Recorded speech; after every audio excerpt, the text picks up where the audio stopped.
ये 10 ट्रांजैक्शन करने पर आपको इनकम टैक्स का नोटिस आ सकता है और साथ ही साथ जेल भी हो सकती है। अगर आप अपने सेविंग अकाउंट में जमा करवा रहे हो 10 लाख से ज़्यादा पूरे 1 साल के अंदर। और दूसरी ट्रांजैक्शन ये है कि अगर आप कोई भी म्यूचुअल फंड शेयर्स या फिर इन्वेस्टमेंट कर रहे हो 10 लाख से ज़्यादा कैश में, तो आपको इनकम टैक्स का नोटिस आ सकता है। तीसरी ट्रांजैक्शन ये है कि अगर आप कोई भी इमूवेबल प्रॉपर्टी परचेज कर रहे हो 30 लाख से ज़्यादा की वैल्यू की, तो भी आपको नोटिस आ सकता है। चौथी ट्रांजैक्शन ये है कि अगर आप क्रेडिट कार्ड की पेमेंट कर रहे हो 1 लाख से ज़्यादा कैश में।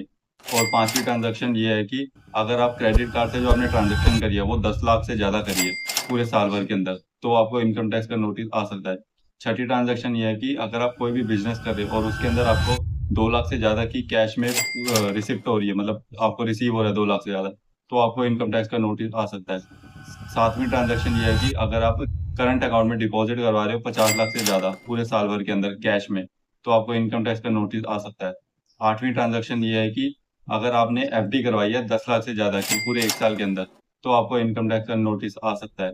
और नौवीं ट्रांजैक्शन ये है कि अगर आप फॉरेन करेंसी सेल कर रहे हो 10 लाख से ज़्यादा की 1 साल के अंदर, तो आपको इनकम टैक्स का नोटिस आ सकता है। 10वीं ट्रांजैक्शन ये है कि अगर आपने कोई भी डीडी या फिर परचेज ऑर्डर परचेज करा है 10 लाख से ज़्यादा का, तो आपको इनकम टैक्स का नोटिस आ सकता है। ये ट्रांजैक्शन करने में कोई भी गलती नहीं है, लेकिन अगर इसका आपने प्रॉपर डॉक्यूमेंटेशन नहीं करा, तो आपको इनकम टैक्स का नोटिस डेफिनेटली आएगा ही आएगा। Thank you.